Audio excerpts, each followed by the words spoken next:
میرے رسول پاک علیہ السلام کی خدمت میں عورتیں آئیں، عرض کرنے لگے یا رسول اللہ اسلام میں ہمارے لیے بھی کوئی نفع ہے؟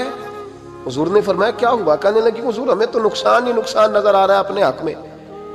حضور بتلائیں اگر آپ کے دین میں کوئی خیر ہے تو ہم کلمہ پڑھیں فٹافٹ، باقی تو دنیا میں ہمیں اپنا نقصان ہی دکھائی دیتا ہے۔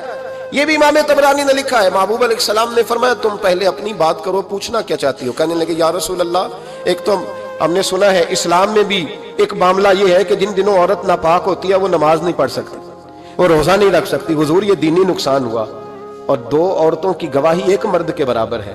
دنیا میں بھی ہمارا وہ کردار نہ ہوا جو کہ مردوں کا ہے، تو حضور ہماری دنیا میں بھی نقصان ہے، دین میں بھی نقصان ہے۔ یا رسول اللہ یا رسول اللہ یا رسول اللہ صلی اللہ علیہ وسلم آقا۔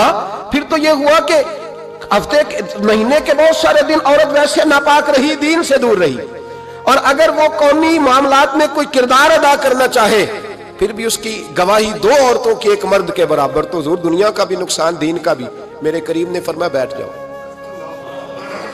بیٹھ جاؤ۔ عورتیں بیٹھ گئیں تو محبوب فرمانے لگے تمہیں پتہ ہے جب کسی کے گھر میں بیٹی پیدا ہوتی ہے حضور کیا ہوتا ہے؟ فرمایا میرا مالک دو فرشتے بھیجتا ہے، فرمایا وہ آ کے گھر والوں کو سلام کہتے ہیں، جنوں اور انسانوں کے علاوہ ساری دنیا ان کے سلام کو سنتی ہے۔ فرمایا پھر وہ فرشتے اپنے پروں سے اس بیٹی کو ڈھانپ لیتے ہیں اور پھر اس کے سر پر پھیرتے ہیں، اور فرمایا پھر وہ ان کے باپ کو کہتے ہیں ان کی صحیح طرح پرورش کرنا، پھر ان کے ذمہ داروں کو کہتے ہیں، ان کے خاندان کے بڑوں کو کہتے ہیں صحیح طرح پالنا۔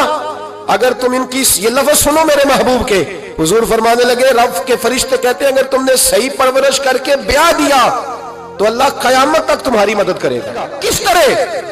اللہ تمہارے رزق میں بھی تمہاری مدد کرے گا، اللہ دنیا کی مشکلات میں بھی تمہاری مدد کرے گا، اور جب مرنے لگو گے یہ شارحین نے قیامت تک کا ترجمہ کیا۔ شارحین فرمانے لگے گویا حضور فرما رہے ہیں جب تم مرنے لگو گے بیٹی کی پرورش کرنے والوں تو رب کریم تمہیں کلمہ یاد کرا کے تمہاری مدد کرے گا، اور نکیرین کے سوالات قبر میں آسان کر کے تمہاری مدد کرے گا، اور قبر میں جنت کی کھڑکی کھول کے تمہاری مدد کرے گا، میزان عمل پر تمہارے عملوں کا وزن زیادہ کرا کے اللہ تمہاری مدد کرے گا، پل صراط پہ تمہیں آسانی سے گزار کے تمہاری مدد کرے گا، میزان عمل پر اپنے محبوب کے ید اللہ والے ہاتھوں سے تمہیں جام پلا کے اللہ تمہاری مدد کرے گا، اور فرمایا تمہیں دوزخ سے بچا کے جنت میں ڈال کے رب تمہاری مدد فرمائے گا، یہ تمہاری مدد ہوگی۔ حضور نے فرمایا یہ تو ہے بچی کی پرورش، اور میرے محبوب نے فرمایا عورتوں تمہیں پتہ ہے جب کوئی عورت حاملہ ہوتی ہے تو اسے کیا ملتا ہے؟ بیویاں تو پہلی بات سن کے رونے لگی، ان کے آنچل آنسوؤں سے بھیگ گئے۔ محبوب فرمانے لگے جب کوئی عورت حاملہ ہوتی ہے تو رب اسے اسی طرح کا اجر دیتا ہے جس طرح اس مجاہد کو اجر ملتا ہے جو جہاد فی سبیل اللہ میں جاتا ہے، اتنا اجر اللہ حاملہ عورت کو دیتا ہے۔ اور محبوب کریم علیہ السلام فرمانے لگے جب وہ بچے کی پیدائش ہوتی ہے، جب بچہ جنتی ہے تو رب اسے اتنا اجر عطا کرتا ہے جتنا رب کریم ایک شہید کو اجر عطا فرماتا ہے، ایک شہید کے برابر مالک اسے اجر دے۔ اور شہید کا اجر تو آپ کو پتہ ہی ہے کتنا ہے، اس کا پہلا قطرہ زمین پہ گرتا ہے تو گناہ اللہ سارے معاف فرما دیتا ہے۔ فرمایا اللہ عورتوں کو یہ اجر دیتا ہے۔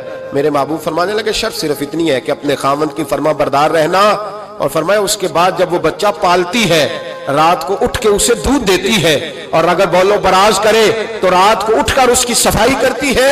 فرمایا جو بی بی اپنے بچوں کی خاطر رات بیدار رہے گی رب کریم اسے اتنا ہی اجر دے گا جتنا رات کو اٹھ کے نفل پڑھنے والے کو اجر عطا فرمائے۔